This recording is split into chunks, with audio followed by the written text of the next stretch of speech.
plastic straws, switched to reusable coffee cups, maybe even stopped eating meat, all to help save the planet. Yeah, what about how you use your water and indeed all your energy at home?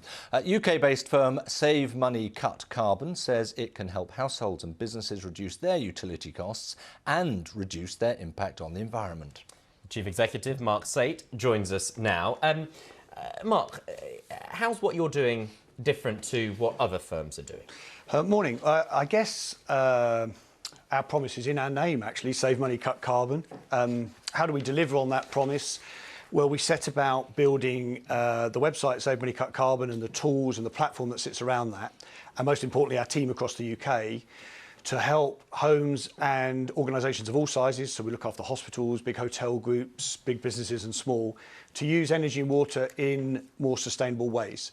And our view is if we can help them save money and cut carbon, then everybody benefits. Like, give us an example then, some of the big projects you're doing and how much sort of saving actually can be done. If you need a light on, you need a light on. Yeah, so I think it's about being a bit smarter, what we call demand side. It's reducing what we're actually using, and I actually believe, people who often asked, are we B2B, do we look after businesses or homes? And I call it B2E, business to everyone that uses energy and water, because the savings that you can deliver in your home are in proportion to your income in your home as they are to big businesses.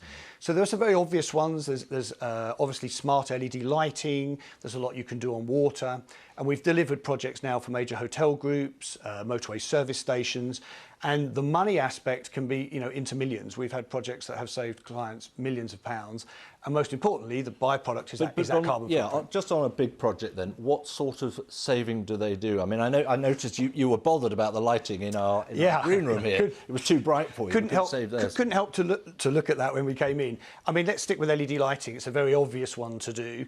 Many of us have traditional halogen lights in our home or in our business. Organisations and buildings like this, they're probably on 24 hours a day, and typically a basic light bulb, a 60-watt light bulb, will cost you about £20 a year to run if it's on 10 hours a day at the standard kind of energy rates. Good quality LED light bulb is going to only cost you £2 or £3, so up to a 90% saving.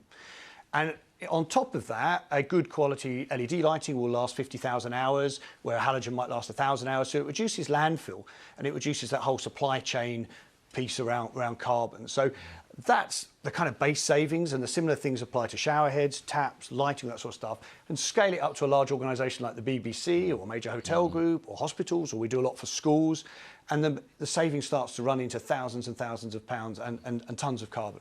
Mark, I'm going to give you a little insight into my world. Now, I will often, and you'll probably recoil at this, I will fill the kettle up more than I need to, with more water, of course using more energy to boil it, just in case I want a second cup of tea in the morning, if I have time.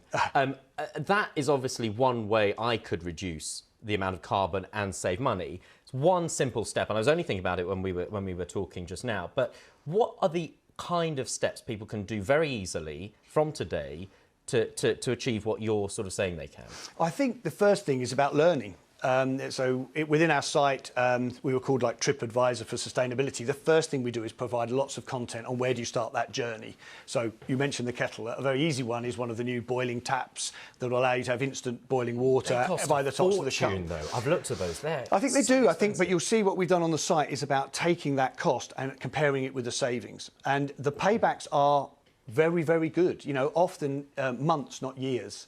And then equally, once you understand that saving, it's easy to then spread that cost if that's what you want to do. You don't have to start with expensive things. You can buy, as we mentioned, an LED light bulb for a couple of pounds. Start small.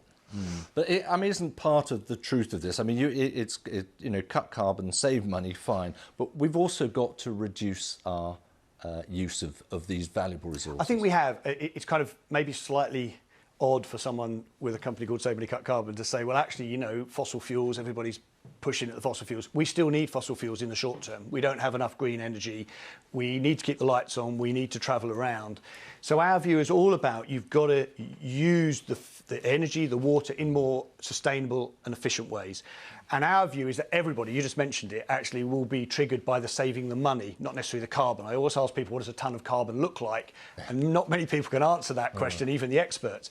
But if I ask you what £100 off your energy or your water bill at home looks like, or thousands of pounds on your bottom line for your business as a profit. Look at Sainsbury's this morning. You absolutely know what that looks like. People in the pocket. Mark, we've got to leave it there, but thank you very much indeed. Fantastic. Thank you very much. Good to have you here. Thanks. I'll tell you my bugbear. Go on. It's driving in 4 in the morning, seeing